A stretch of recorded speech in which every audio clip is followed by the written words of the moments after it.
Hey, what's up, guys? Welcome to B Sports Picks. So yesterday I gave away two free winners. If you were on yesterday's video, you would have had two winners, zero losses. The day before that, I gave away 8 winners and 2 losers.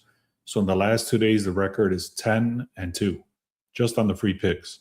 I have another very strong pick for tomorrow's soccer game. I'm going to tell you how I came up with this play. It's pretty simple, pretty straightforward, and I'll tell you exactly how I came up with it. Now, I also, before, for people that have been following me for baseball or for any amount of time, I did tell you that I was going to write a quick article on explaining what happens after the All-Star break for baseball. This is super important. I'm going to go through it very quickly, but it's super important to know these things because at the end of last season for basketball, for the NBA, when the team started getting closer to the playoffs, that's another transition that happens. So right after the All-Star break is the first transition, and then right before the playoffs is a separate transition. So let me explain what those are. Let me give you the one soccer play right in this video. Stay tuned. Let me just show you the proof of what happened yesterday. 2-0 on the free picks. I did say to take the Rangers. I was not going to take them because they were a little bit heavier juice, like a minus 120 or something like that, but I ended up taking them. So that's that one hit. And then I explained in detail the Phillies versus the Tigers on the under. I explained the great pitching and stuff like that. So that came through very easily. It was a 5-0 game. So that one came through also. Overall picture for the VIP was a 9-2 day. So 2 days ago, again, was an 8-2. And then yesterday was a 9-2. So just in the last 2 days, that's a 17-4 run just in the last 2 days in the VIP. So I did explain about the Rangers. I did say it was going to be a tight game. I explained every situation on there. I did say it was a little bit expensive. It was like a minus 125 or something like that. For it being this close of a game, it was expensive, but they came through right there. You can see it. The two losers was Vladimir Guerrero Jr., not to get a hit, and the Marlins on the under no run first inning.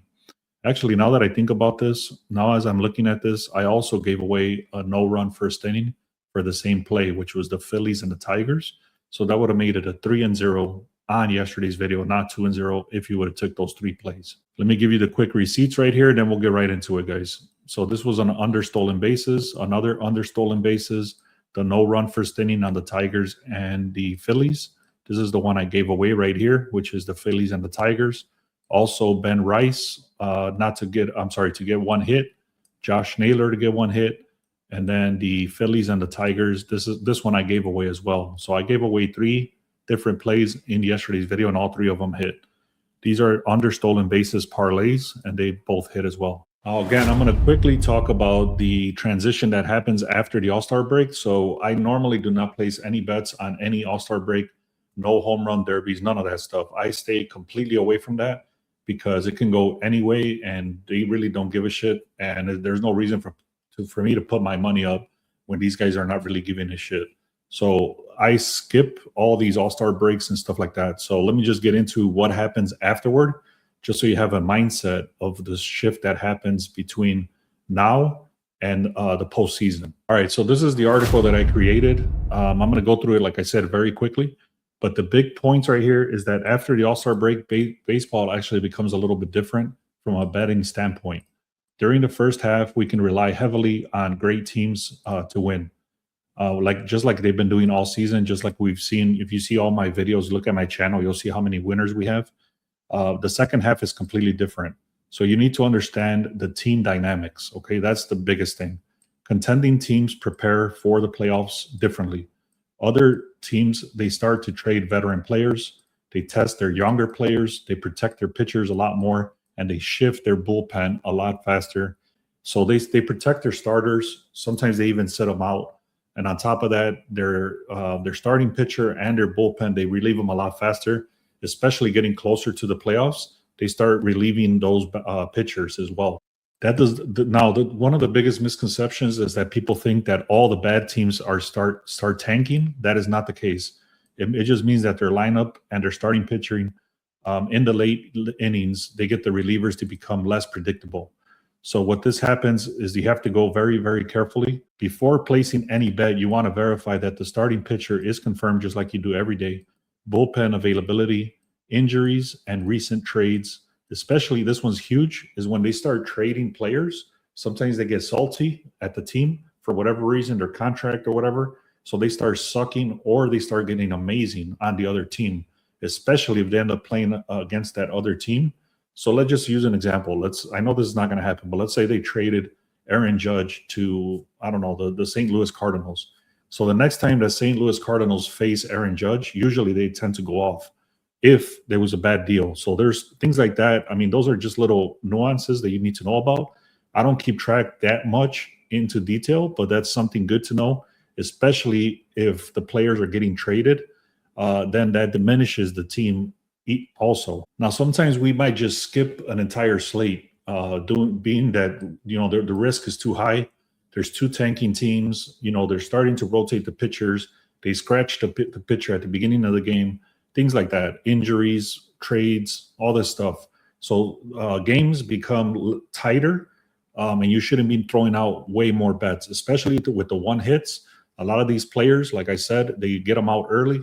They don't play, they get scratched, things like that. So those are all things that you need to be aware of. So the edge in this case is to know why the team is playing, the motivation behind why they're playing. Do they still have a reason to play? Are they checking their young players? Are they sitting out their star players? Are they tanking?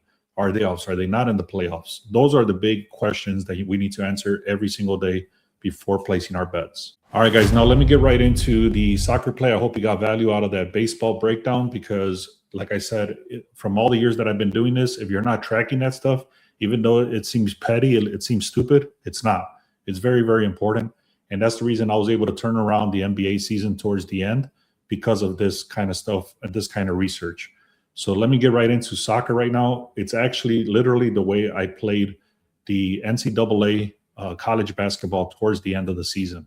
So let me tell you exactly what's happening in soccer and how I've been hitting with those lately right now. Now, just be aware that these are the plays that have been hitting extremely good for us. Was the no run first inning. You can see it's hitting at a 79% hit rate.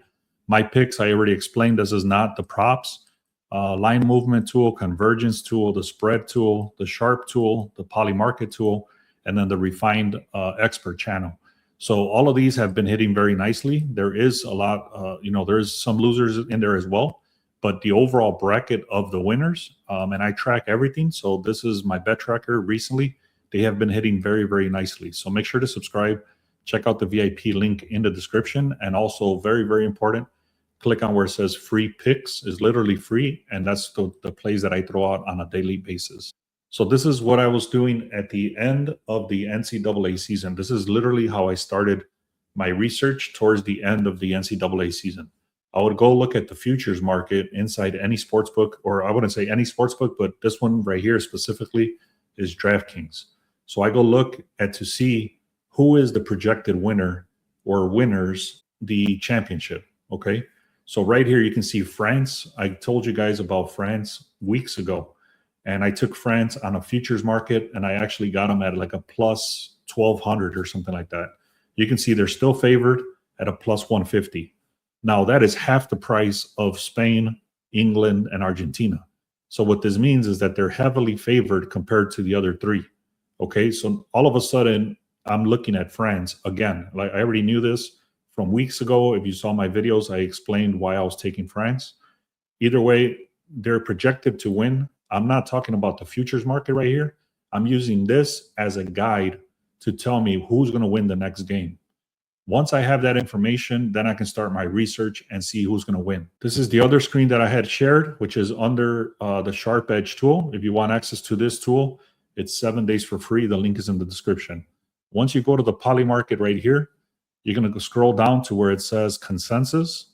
And what this is tracking the top of 115 traders on Polymarket. And as you can see, like I said, I showed you this weeks ago. The price was 19 cents for France to win when the World Cup started.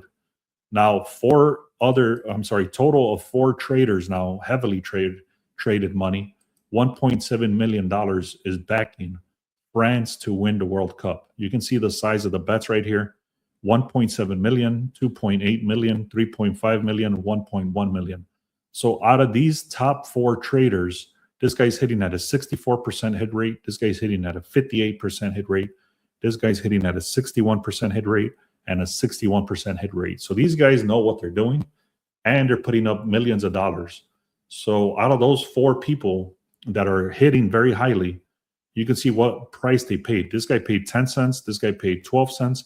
When I showed you this guy's originally, it was at 9 cents, meaning the odds were amazing. Just like I told you, I had him at a plus 1,200.